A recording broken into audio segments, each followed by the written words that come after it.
बढ़ते हैं आगे, बात अगली खबर की। जम्मू कश्मीर के किश्तवाड़ जिले के पहाड़ी गांव में बादल फटने से गुरुवार शाम 7 बजे तक सीआईएसएफ के 2 जवान समेत कम से कम 38 लोगों की मौत की खबर है, जबकि कई लोगों के अभी भी फंसे होने की आशंका है। अब तक 120 लोगों को बचा लिया गया, जिनमें 38 की हालत गंभीर बताई जा रही है। ये रिपोर्ट देखिए, फिर खबर तो समझिए।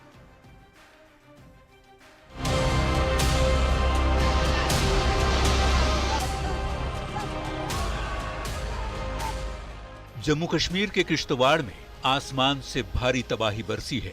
धराली त्रासदी के बाद यहां बड़ा नुकसान हुआ है। मचैल माता यात्रा के दौरान बादल फटने की घटना हुई, जिसमें गुरुवार शाम 7 बजे तक 38 लोगों की मौत की खबर सामने आई। इसमें सीआईएसएफ के 2 जवान भी शामिल हैं। सेना, एनडीआरएफ और एसडीआरएफ की टीमें राहत और बचाव कार्य में जुटी हैं। अब तक 120 लोगों को बचा लिया गया है, जिनमें 38 की हालत गंभीर बताई जा रही है।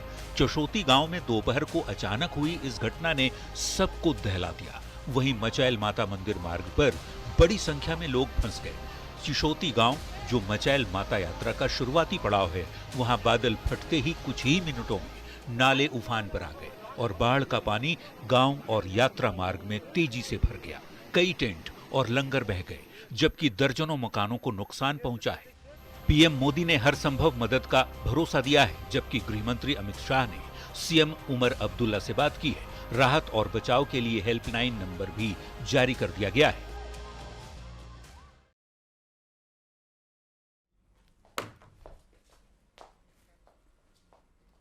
और अब आप खबर को समझें, उससे पहले आपको अपडेट बता देते हैं कि अब तक किश्तवाड़ में मरने वालों की संख्या 46 हो चुकी है और यह भी कहा जा रहा है कि आंकड़े आगे बढ़ भी सकते हैं। अब आइए खबर को समझ लेते हैं और सबसे पहले आपको बताते हैं कि बादल फटना होता क्या है। देखिए, बादल फटना यानी कि क्लाउड बर्स्ट हो जाना।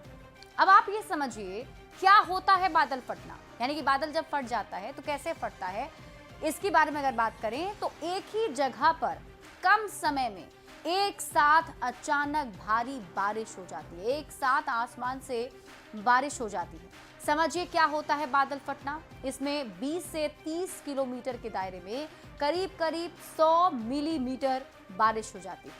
कितनी ऊंचाई पर ज्यादातर बादल फटते हैं, अगर हम इसकी बात करें तो समुद्र तल से लगभग 1000 मीटर से लेकर 2500 मीटर की ऊंचाई तक बादल फटते हैं। अब आप समझिए कब होती है बादल फटने की घटना, आखिर ऐसा क्या हो जाता है। तो तापमान बढ़ने से भारी मात्रा में नमी वाले बादल एक ही जगह पर इकट्ठा हो जाते हैं। बूंदों का भार इतना ज्यादा हो जाता है कि सहा नहीं जाता, जिसके बाद सीमित दायरे में भरभरा कर पानी गिरना शुरू हो जाता है। अब आप समझिए सबसे ज्यादा बादल फटने की घटनाएं कहां होती हैं। तो ये क्षेत्र हिमालयी क्षेत्र बताए जाते हैं, यानी कि हिमालय क्षेत्रों के आसपास बादल फटने की घटना होती है।